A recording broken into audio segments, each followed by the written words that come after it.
What's going on, Internet? I'm Christopher Peterson, and you're listening to the Nerd EXP Gamecast. This week, I'm hanging out with military veteran gamer himself, Brooks.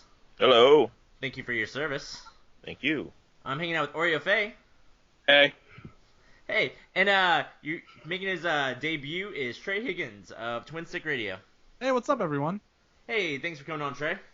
Of course, I'm glad to be on. We've been talking about this for forever, but we're both very busy people, and we record on the same day, so it's kind of hard. Oh, no. Yeah, I mean, that definitely makes it... did we steal you away from your regular show? Oh, no, we are actually planning on going to RTX this weekend as media, so we decided to take today off since we're going to be doing Friday, Saturday, and Sunday stuff, so it was perfect this week. Perfect. Well, definitely thank you for being on. If this is your first time listening, you guys are in for a treat. If you're a returning listener, then you know what happens. Each week, members of the gaming community gather together and go through the top gaming headlines and help you level up your gaming IQ. Trey, seeing as this is your first time on, why don't you just say a little bit about yourself, favorite console, games you're interested in, and maybe say what people can expect if they check out Twin Stick Radio. Yeah, so my name is Trey Higgins. I am a college student over at Texas State University, and over in San Marcos, Texas. We're about 30 miles south of Austin. I'm primarily right now a PS4 player, I mean I play everything, but lately kind of Destiny has taken its ugly claws and wrapped them around me. I host a weekly podcast called Twin Stick Radio. We kind of do the same thing that you guys do here. It's me with my 3 friends. We get around a mic and talk about games. And yeah, I think that's pretty much it. We're, like I said, I was talking to Chris about this before. We all started up at the same time, and so it's super cool to be talking to someone else who's doing the same thing, you know? Yeah, definitely. For Destiny, I was hardcore Destiny, launch in September. I played all the way through January with Taken King. I'm not Taken King. Dark Below. Oreo Faye, can you put yourself on mute? When you're, sorry about that. Dark Below hard mode. And I dropped off. Like, is now with Osiris and all that a good time to come back, or will I feel kind of lost with the meta community? So I kind of had the same experience as you. I got really mad when Dark Below came out because of the way that they basically reset all the gear. Kind of made a lot of the stuff you had already got worthless, and you had to re-level it up. But right before House of Wolves came back, I jumped back on, and it's a completely different game than it was at launch. I mean, it's still one of those games that's kind of grindy. And I don't necessarily know that like people who didn't like Destiny before will like it now with House of Wolves, but I think that the Prison of Elders kind of gives you a lot more stuff to do to where you don't need to get 6 people together to go raid. There's a little bit easier content. Plus the way that the new gear works out. I think if you were unhappy with Dark Below and you really liked Destiny before that, you should definitely give it a chance, especially before Taken King comes out, because Taken King sounds crazy from all the stuff they released this week. Yeah, absolutely. So Taken King, they're talking about resetting the level. So if you don't know, Destiny, you level up to 20 through normal level progression with experience points. But then after that, everything's tied to your gear. And they are apparently nuking the entire system with the Taken King. And you will level up to 40, kind of almost more naturally through experience and raids. And they almost hinted at like you would have to complete certain tasks to hit that level 40 mark, though. Yeah, Luke Smith had a really, really good comment about it.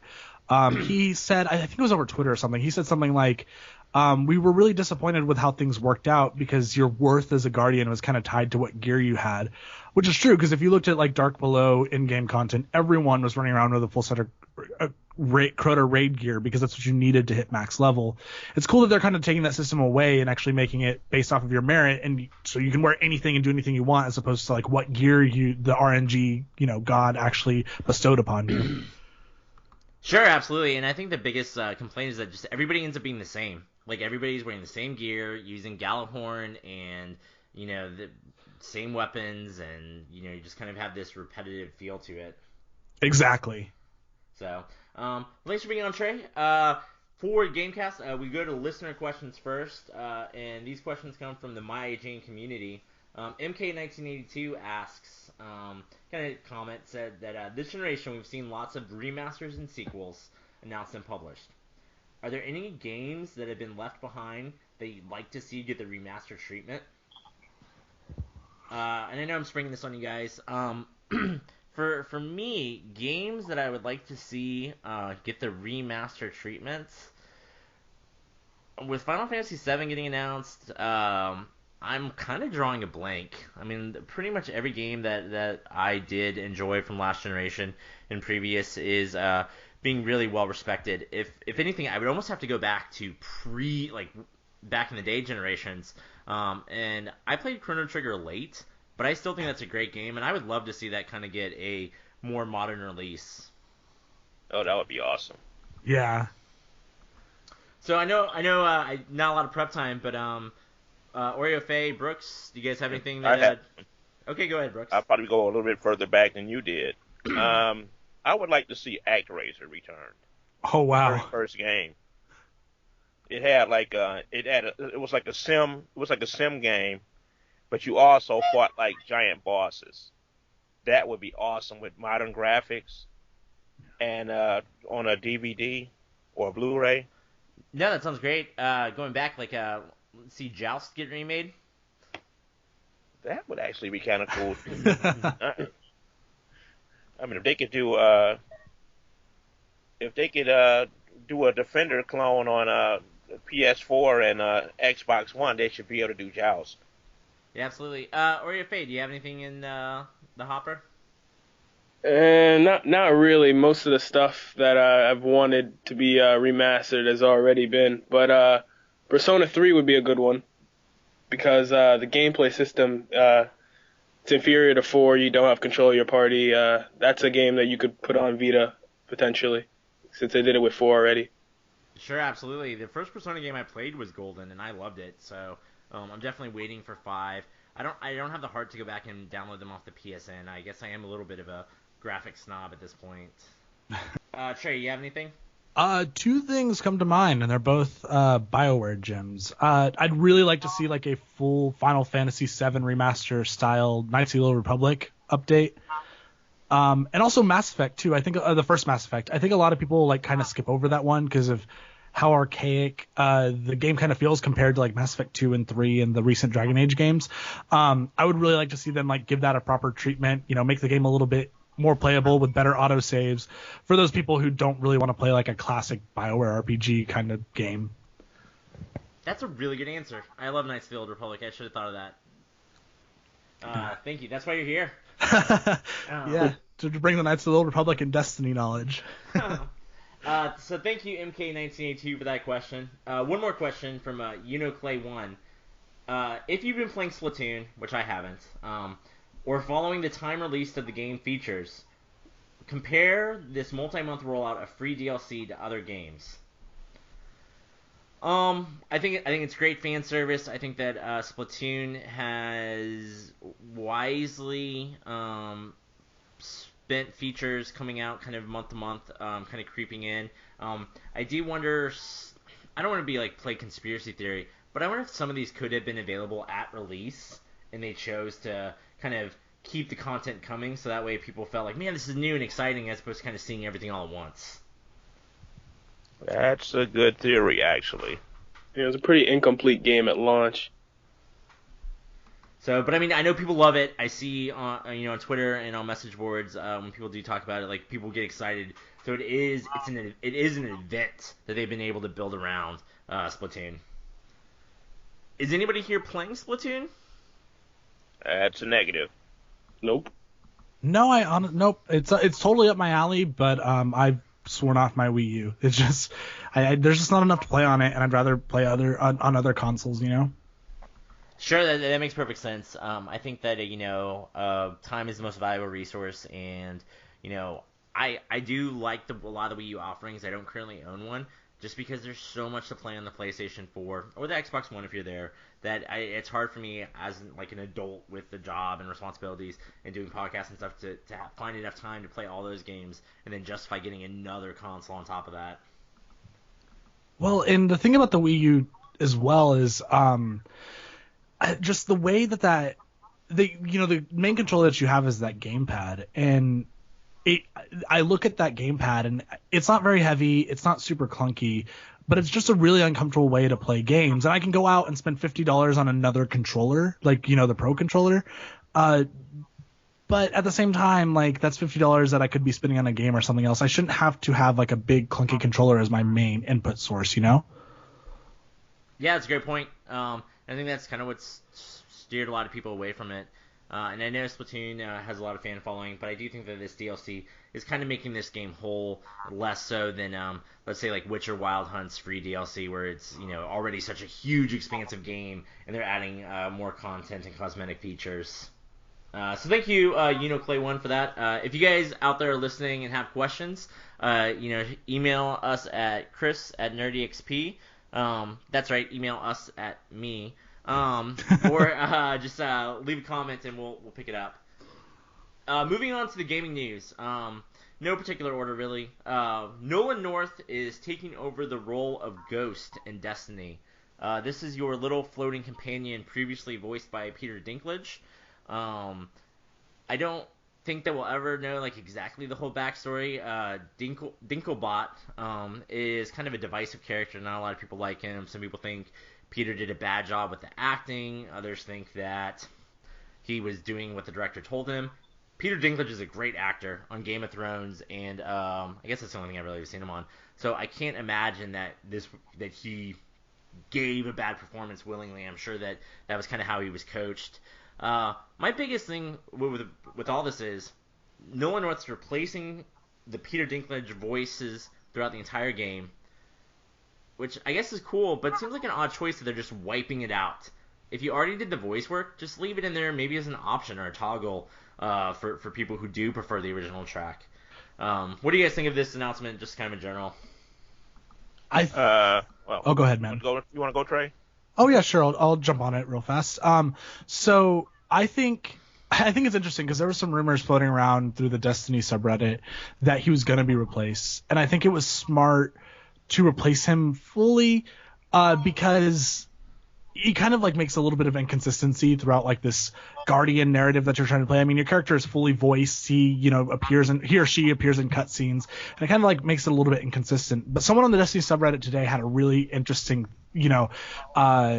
idea where they were like, we should have a ghost shell, which is like a skin that you put on your ghost character. Right now they only have one, it's a red one, but we should have a ghost shell that replaces all the first game content with Peter Dinklage's voice for like year one players, which I think is like a funny way to acknowledge that as part of your history and also make it something special for people who have been playing since day one and have had Dinklebot. That sounds great. What do you got first, Brooks? My point is, this is just another indictment of this strange rush to get celebrities to do voice work rather than just getting the right person or experienced voice actors. It's like marketing.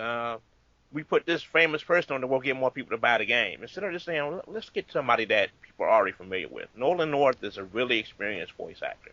Yeah, he's the perfect person for this type of game. I'm a big fan of Peter Dinklage, but why did they actually get him in the first place? Other than just, name recognition. I totally agree with you too. Like you saw that with Quantum Break this week. They replaced all of the main cast of characters in that game with 3 actors from a bunch of really cool stuff. But just so that obviously the main point is a marketing push to kind of sell that game to people who wouldn't necessarily be interested in it. But it kind of sinks for like the people who have been working in the industry for forever. Exactly. I mean, you say that, Brooks, and I immediately think Metal Gear Solid 5. Bill Hader getting replaced by Kiefer Sutherland for the role of Solid Snake, which came out of nowhere. But yeah, for me, like the one thing that sticks out in this is Ghost is already kind of a robot, so it's weird that they're feeling they need to go back and make everything consistent. You could have just had an easy, oh man, he got damaged and we repaired his voice. Oh, but it's kind of different and it's wacky and it's silly. But Nolan North's a great actor, and it's just this at the top. Nolan North, you know him from Uncharted and every other video game that ever existed. It feels like he does the voice of Penguin in Batman, Dark Void. I'm sure I'm missing a million things, but he does have a great range of character. All right, Oreo Faye, do you have any thoughts? Not really. It's just a weird thing, changing voice actors a year after a game is done. I don't have much to say on it. Fair enough. Moving on to Mighty Number 9. This is a game by KJ Inafune that I was really looking forward to. It was originally announced. This was a Kickstarter game. It was originally announced as kind of having a spring 25 release. I don't think that was ever like really firm, but when it was May and I was still looking at their site and they still said spring 2015, I was like, something's not right. And then they said September, and I was like, okay, that's pretty close. And now it's August, and we got news that the game's delayed until undecided Q1 2016. And the delay is apparently the single player game is solid and in good shape, but the online features are not in a good spot that are kind of worth being distributed out to the public and would cause problems. What do you guys' take on this? Fine.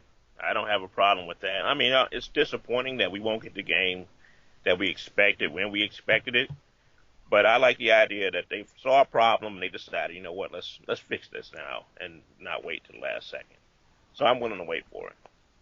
Well, and there's also the problem of Mighty Number 9 getting buried this fall. I mean, there's a lot of stuff coming out, and yeah, it has a lot of press, but if it hit a spring or summer release date next year, it might sell a little bit better. I mean, I don't know that I would prioritize playing Mighty Number 9 over something like Fallout or Halo 5 or Star Wars.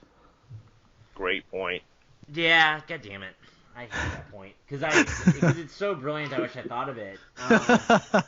And you're probably spot on that they are worried about getting buried. They are a $30 title that was going to come out with a release package and kind of be this kind of weird hybrid bargain sale, and I was totally going to buy it online. It was actually one of my most look forward games, but you're right, like Fallout's Phantom Pain, those are scary games to release a smaller title around.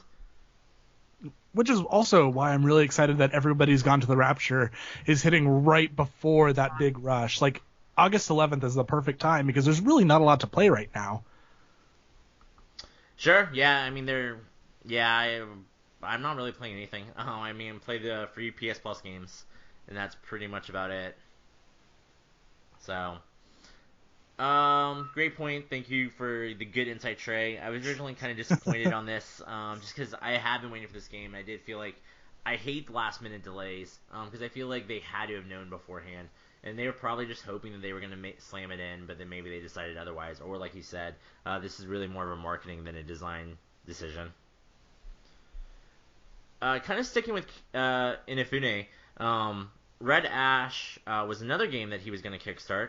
It did not meet its Kickstarter goal, which is kind of surprising just given the huge success of Mighty Number 9. But unfortunately, I think this speaks to kind of fans' upset nature with Inafune doing so many Kickstarters.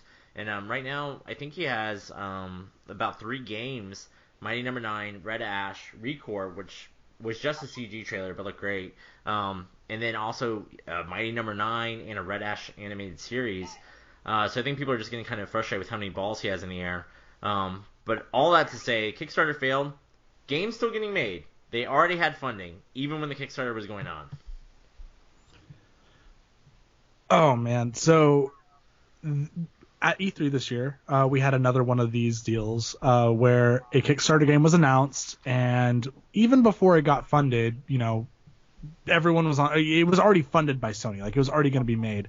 I'm getting really tired of Kickstarter being the place where these big games go to start out at. I mean, big game makers go to start out at. Like, I'm sorry, but he wasn't going to have any trouble getting a game made that he wants to get made. He didn't have to go to Kickstarter to do Mighty Number 9. He didn't have to go to Kickstarter to do Red Ash. It's just kind of like the pre-order system is already messed up anyways because you're paying for a game before it even comes out.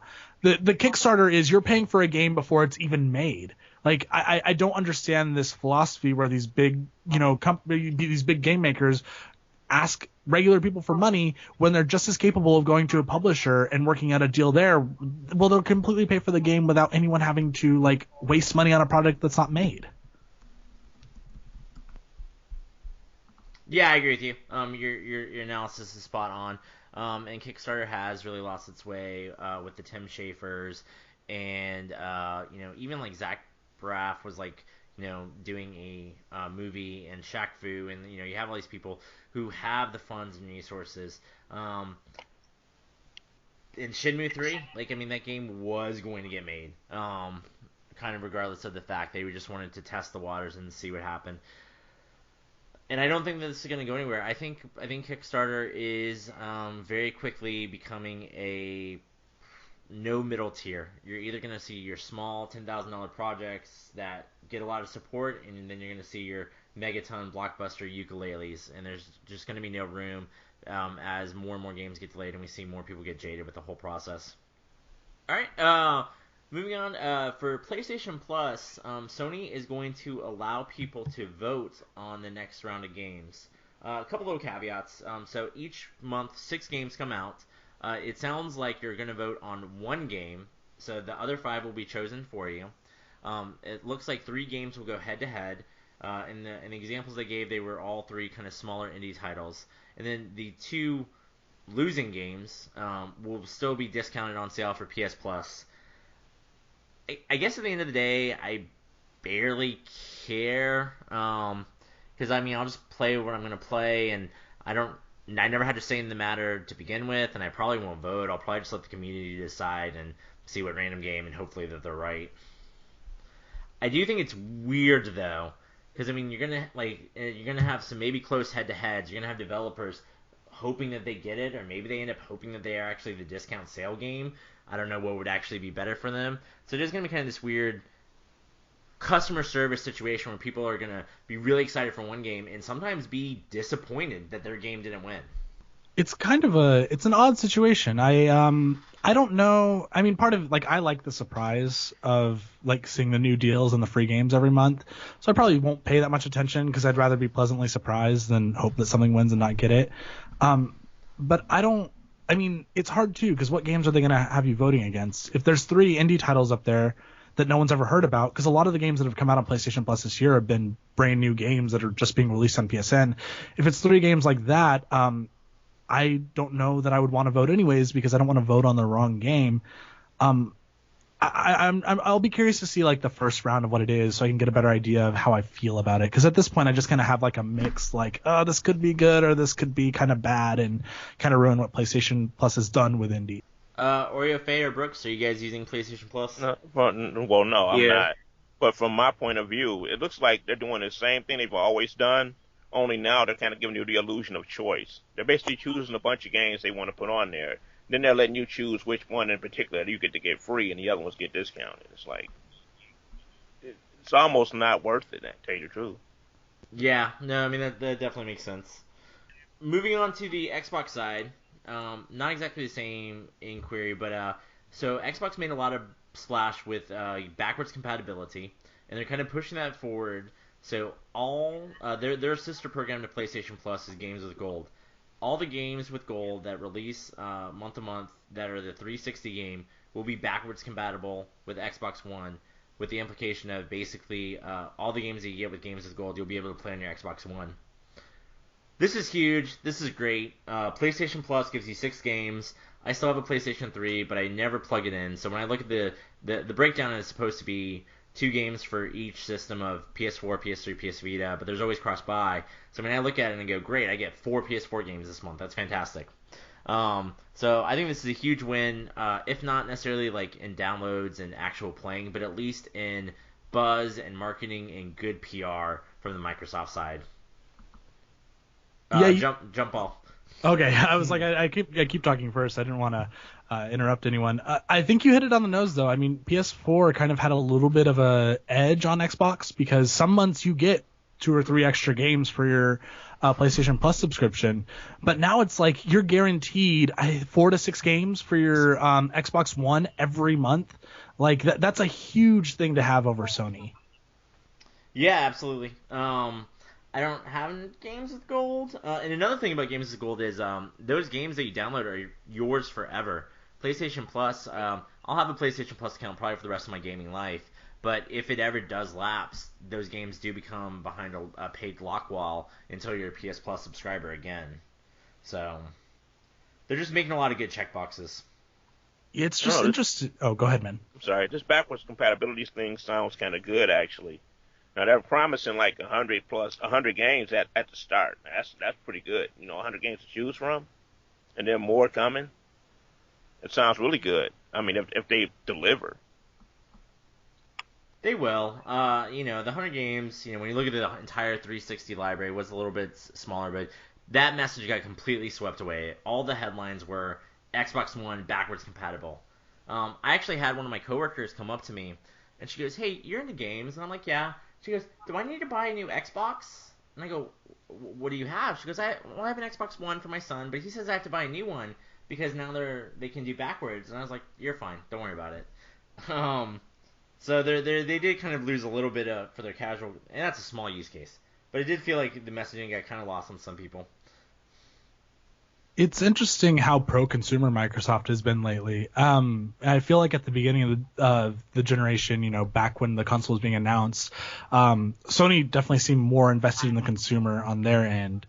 I find it super just interesting and really cool how since E3, Microsoft has been like, we're doing all these great things in favor of the consumer. And Sony's kind of gone quiet on that front. Like, they really haven't had any like big initiatives, kind of like backwards compatibility or guaranteeing that the games that are released for your PlayStation Plus are going to work on your PS4.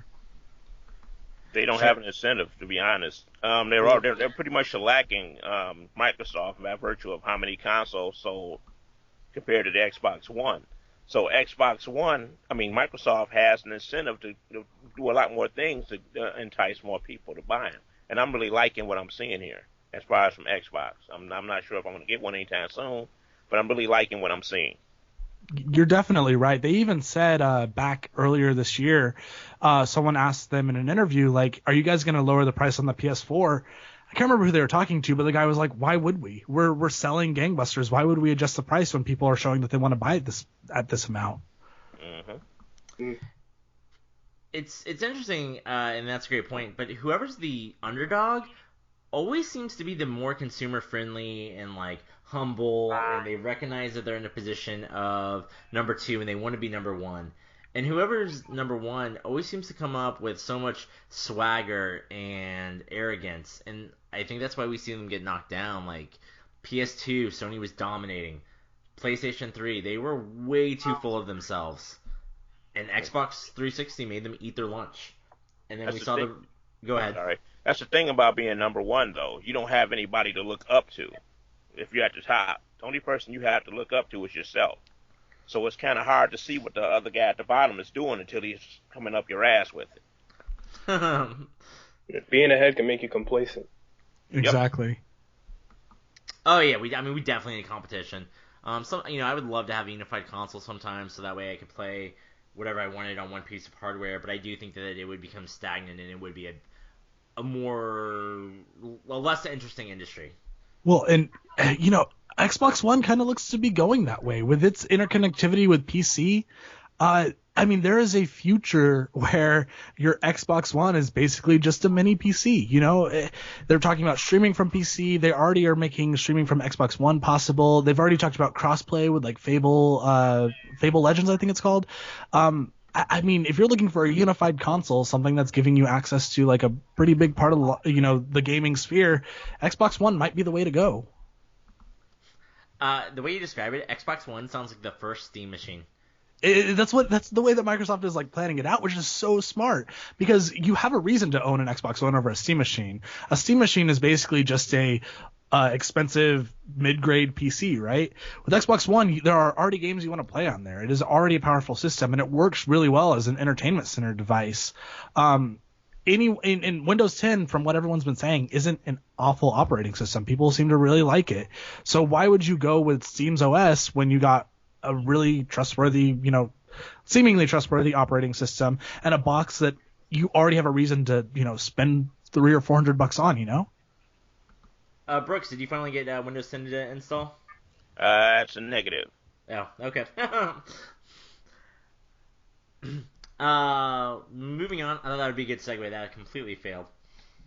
But staying with Xbox and kind of some of the role, during Gamescom, Phil Spencer did kind of come out and basically say that Sony doesn't get more third-party exclusives because they're leading in market share. They get it because they basically buy them outright.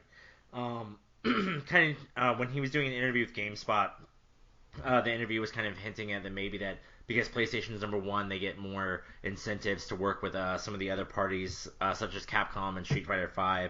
And Spencer just said, it's just basically them wheeling and dealing. Oreo Faye, what are your thoughts on this?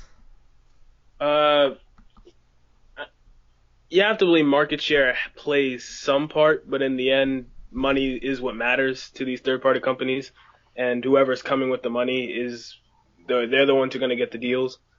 Microsoft knows that themselves. They have plenty of third-party deals like Tomb Raider and Scalebound and Titanfall and all kinds of things. But in the end, money is what's important and not just market share. Yeah, I agree with you. And then you brought up Tomb Raider, which is a great point. And I think it's so funny that Phil's kind of, I don't know exactly, like the tone of the article makes it seem like he's being a little defensive and like saying like Sony's not doing that great and they just buy it. But like Microsoft just dumped a pile of money at Square Enix to get that Tomb Raider exclusive. So I mean they're doing the same thing. This is just them. It's just him pointing out what the other guy does, even though he does the same thing. He does seem a bit defensive, but he's not entirely wrong. From Sony's standpoint, it looks like they're immunizing themselves to competition. They're basically soaking up all these different games and to put them on the PS4, because basically what it does is prevents Microsoft from getting them and becoming a greater competition by giving them people more incentives to pick up that particular console.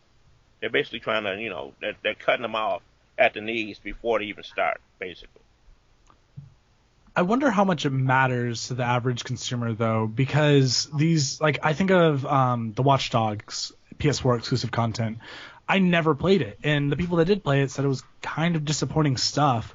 I mean, I look at most of the exclusive content that's coming out this year, and I see it only really mattering in two places so far. One with Call of Duty because of the early map releases, and if you're a Call of Duty fan, that means a lot to you.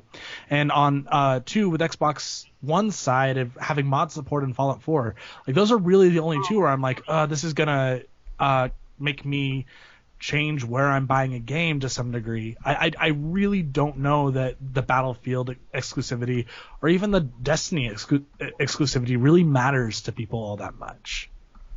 To people to know that the average gamer it might.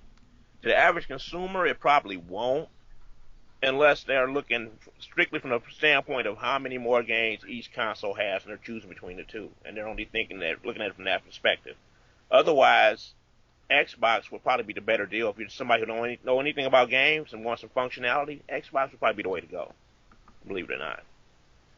If only one of us worked at an unnamed large retailer that deals with gaming to the general public and could maybe speak on what their general customers think about. Well, if I knew a person like that, he might say something along the lines of, it's really 50-50. There is not a very clean or even split anywhere as far as as far as what this person has observed from consumers. Most of the time, people are upgrading from what they have, as opposed to from where like a 360 person is moving up to Xbox One, PS3 is moving up to PS4. It's really tough too because a lot of people are kind of going where their friends are going too, and most people want to stay in that same ecosystem that they're in, so that their achievements and accomplishments move up with them. I will say from his perspective that since 2015 started, Xbox Ones have been leaving the shelves a little bit faster than PS4s because of the price difference. But I really think that's the only big edge that Microsoft has on Sony right now from the average consumer's perspective. Regarding Xbox One, I do wonder if that is people who bought a PS4 first switching over. If that's another reason that's helping Xbox sales, is you're just kind of seeing that super consumers start to cross the fence and pick up both consoles for this generation. This year will be the year that Xbox could potentially take back its title as at least best-selling console in the U.S. because Halo is a big deal. I mean, Halo 3 outsold I can't remember the exact statistic, but it outsold a bunch of Sony exclusives combined. I'd pull it up on my computer if I could make noise, or if I wanted to make noise. But Halo 3 is one of the best-selling franchises that was on the 360. So I think Halo 5 coming out this year, you're going to get the people who haven't upgraded yet, and then you're going to get the people who already have a PlayStation. I mean, I bought my Xbox One in June specifically for Halo 5. Sure. No, that makes perfect sense. Halo 5 is a system seller, and PlayStation 4 doesn't have a system seller. And, you know, if I was to... And I believe in Sony, and, you know, I'm a Sony fanboy, and I think that their studios are going to come up with something. I hope eventually all of them are going to just blitzkrieg the market eventually. But if you, like, right this second, Xbox One has more exclusives and better exclusives. Yeah, I can't argue with that. Yep, that's a true statement. And another kind of feather in their cap, if you're a diehard fan, Killer Instinct, free-to-play game with kind of rotating characters that you can end up buying. I guess Season 3 is starting, and they are going to include the Battletoads as characters. This is for hardcore gamers, but I mean, Battletoads for Shovel Knight got way more press that I saw than Kratos and Shovel Knight for the PS4 and Xbox One versions, respectively. People love Battletoads, so, I mean, that's great. I mean, at this point, are Battletoads almost in more games that aren't Battletoad games? Yes. Have you guys ever played? I never played Battletoads, so I missed this whole. Really? I know it's ridiculously hard. Really. Oh. Yikes. I don't think you can get unless you get them on the. Well, I'm not recommending you do this unless you get them on the emulator. If you don't have an old system like a Super NES or something, you're not or Rare Replay. Yeah. Yeah. A Rare Replay just came out this Tuesday, and yeah, it's on there. So okay, there's a legitimate way to pick it up. Yeah. All right. That's all I really have. Does anybody care about Killer Instinct or Battletoads? Well, I haven't played a Killer Instinct game since when was that? Since N64. So. Not particularly. I'm not really big into fighters, and Killer Instinct's DLC model just kind of leaves a gross taste in my mouth. No, I mean the Battletoads angle is interesting, but since I don't really play the game, I'll have to miss out on that one. All right. Moving on. Final Fantasy 15 confirmed by developer in the game for 2016. Was a story on GameSpot, and I caught somebody, and Trey, I think you're and Brooks or RFA as well. Didn't Square Enix kind of hit this guy's hand and tell him to shut up, and that the 2016 date might not actually be valid? Yeah, Square cannot commit to a release date for anything, can they? They do an interview where they're like, it's got to be out before 2017, and then their marketing team freaks out, like, don't make promises that you can't keep. I don't know. Square needs to get their act together because they have a lot of things in the pipeline, but they're really not putting anything out. And the longer you wait, I think the more upset you're going to make your fans. So yeah, so at the end of the day, this story actually turns into no release date for Final Fantasy 15. And it's so weird because they give out these weird percentage updates. Like, oh, we're 50% done, we're 60% done. But I have a feeling that it's going to be like when you install something on your computer, and that last 1% seems to take forever. This goes back to like this wider spread issue in the gaming industry anyways with talking about games way before they're even ready to come out. I mean, like that was the biggest downfall of something like Watch Dogs or even Destiny to some degree, is that they were talking about these games 2 or 3 years before they were ready. The game came out and it was like, well, a lot of things changed in the development process. That's fine. Why were you talking about it in the development process? Oh yeah, I mean, I think everybody agrees that Fallout 4 was the perfect way to do a game announcement. We all knew it existed, or really believed in our hearts, just from chatter and other analysts. And then they came out. It comes out the same year. There's like 5-6 months, and we've seen some other games do it. XCOM 2 released same year as it's announced the same year as it's going to be released. And I think this is it's a better model, and I hope that we see more do it. I think that a 6-month press cycle is still plenty for people to get excited, get their pre-orders in, and you still be able to generate buzz and goodwill. And Bethesda's always been really smart about that too. Like, you know, all of their games have a one E3 kind of press cycle. Fallout 3, going back to that game was announced. We had a lot of people didn't even know that the game was being worked on at all. It was announced in June of 2008, I believe, and it came out that October.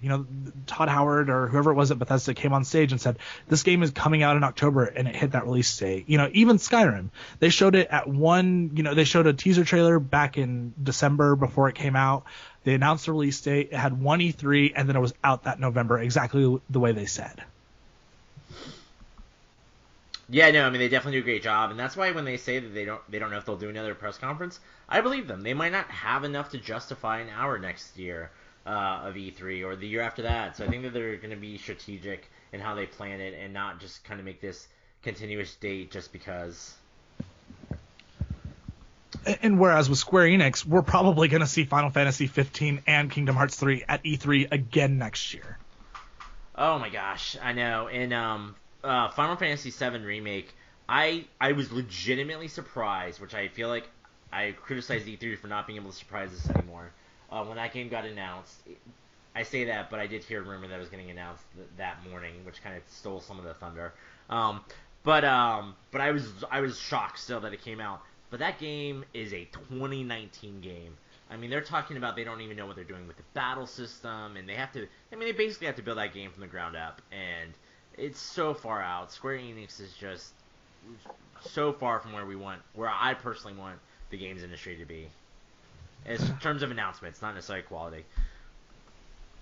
Yeah, it's interesting. I mean, it also just shows like a divide between Eastern and Western developers, right? Like, Western developers are pretty good. Well, not good. I wouldn't say it's good, but Western developers are trying to more appease the market, their stockholders, than they are in a lot of cases trying to make like a super creative thing. Whereas in Japan specifically, it's all about like the creative process. And to Square Enix, it's not a big deal if a game doesn't come out, before, or in 1 or 2 years of talking about it, because it's all about the creative process for them and making a really beautiful game that kind of that is a work of art. Whereas in the West, it's you see people like Destiny. Destiny is another. I keep talking about Destiny. I'm so sorry. But Destiny is this game that came out the way it did because they had to appease Activision stockholders. So maybe it's good that Square Enix takes a while on their games. I just wish they wouldn't talk about them so much. Agreed. Blizzard announced a new WoW expansion. WoW numbers are, I think, not a record. I don't know if it's a record low, but they are lower than they have been, with like 5 million subscribers, which is still what every other MMO dreams of, hitting numbers that high. So, I mean, in context, this is still really great. Another expansion is coming out. I don't play WoW, but, if you do, be excited. Level caps being raised again. New classes, new characters. So, sounds like a WoW expansion. Have you guys ever been bitten by the WoW bug? That's a negative. I know people play, but I never got into it. I am surprised that it's survived as long as it has, though, and it's still as popular as it is, even with the lower numbers. Oreo Faye, have you ever gotten into WoW? No, I haven't. Trey? No, thankfully. It's funny, like, I never have either, and I think it's because I'm primarily console. But I think that, Trey talks about Destiny a lot, and rightfully so. It gets your hooks into you, and I think it owes so much to WoW.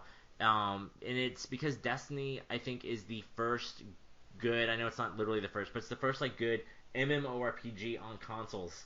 And WoW was not the first, but it was the best on PC, and that's why it just kind of steamrolled and became so big, because those mechanics are addictive and they have good, solid gameplay. And there's a reason that this game is, I don't know off the top of my head, but like 12 years old, and it's still culturally relevant, and it's still played by millions of people. And when this expansion drops, I know they say they're at 5 million now, they'll be back up to 7 or 8.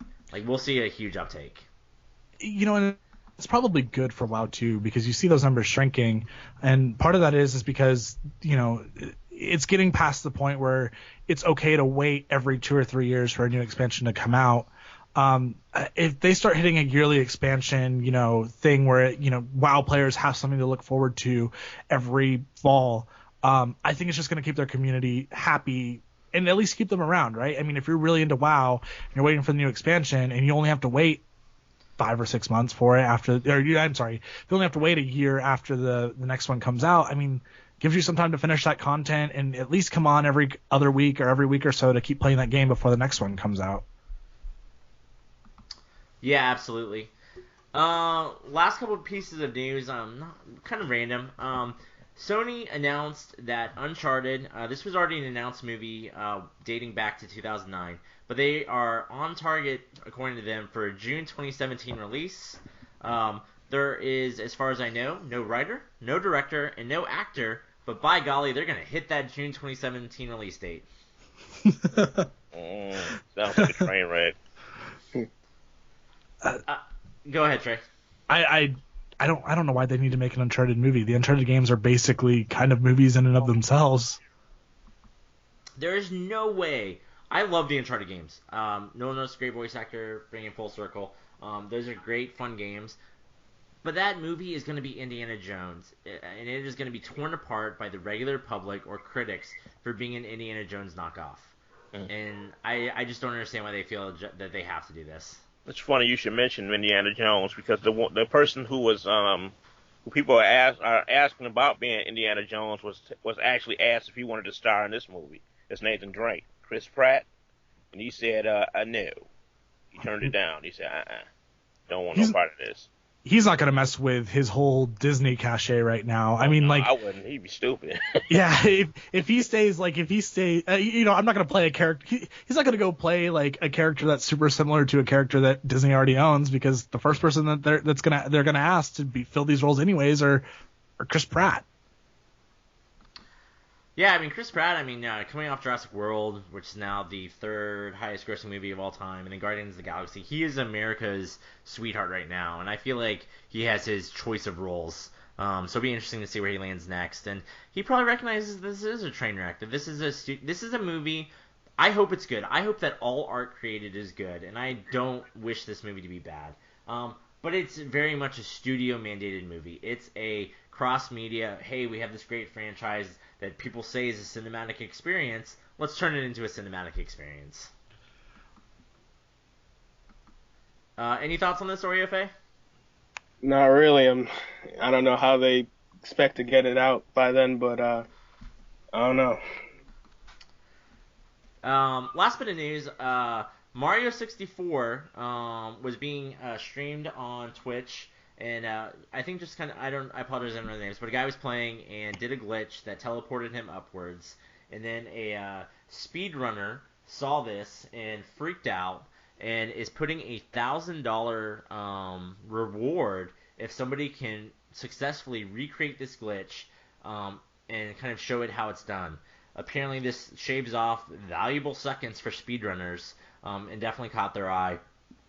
And speedrunning kind of games done good just finished its summer charity event, and then we're gonna have it's gonna happen in January. And speedrunning is still such a huge, viable part of the community that you see these people creating new techniques for these old games, and apparently, at least to this guy, it's worth $1,000. So if you have a copy of 64, start figuring out what happened.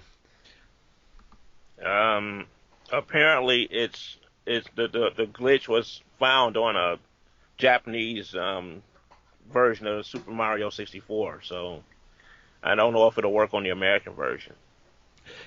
It's interesting too, because that glitch is something that the Mario 64 speedrunning community already knew about. And kind of the way that glitch works, usually there's a way to replicate it in other environments in the game. But that was the first time that they had seen the glitch act that way in the environment that the streamer was in, because it worked the same way, but it was completely different than the setup that it usually is. And it makes sense that he'd put a $1,000 bounty, because these guys make tons of money off of speedrunning games. He could invest $1,000 into figuring out how that glitch works and turn around and turn that into a profit for himself, or at least give him another edge at competition. So good on him for investing in the community, getting the community's help in figuring this out. Sure. And if anything, and I know this sounds really kind of jaded, but I picked this story up on IGN. So this guy putting the $1,000 reward, he has to be getting views that he's never received before, and that might turn into subscribers and stickier audience members. And at the very least, like, you know, he paid $1,000 for good marketing, like, because his name's out there. Well, and it's turning into ad revenue. So, all right. Any other headlines that came in the last 3 seconds? I didn't see anything. All right. So now we reach the part of the show where we kind of just go through what we've been playing this past week. I hinted at it before. PlayStation Plus released its August games. One of the games included was Sound Shapes. It's a platformer where you play as kind of a little blob. It's fun. It's enjoyable. I've actually never picked this game up, and I hate to say this because I was waiting for it to be on PS Plus one day. And it's enjoyable. I'll definitely go through it. And I hate to say this because I thought I was done with this, but the allure of a triple platinum for beating one game is too much. So I am going to have to make sure that I get all those trophies. The platinum's not that bad either, so it's definitely worth investing in, especially since you get 3 of them. Yeah, it's not too hard. So, what have you guys been playing this past week? Well, I played 2 games, considerably. First one was Final Fight. It's a Capcom side scroller. It's a classic beat 'em up game. And I also played one of the spiritual successors, Captain Commando. In this game, it's basically it's not a sequel, but it plays similar. You got 4 characters. You got Captain Commando himself. You got Mac the Knife. He's like a zombie with blades. You got Babyhead. This is there's a baby in a great big robot suit. And there's Gensu. He's a ninja. And you go through, you beat up futuristic villains and Karate Man and everything. It's pretty tripped out. The first time I met Captain Commando was Marvel vs. Capcom.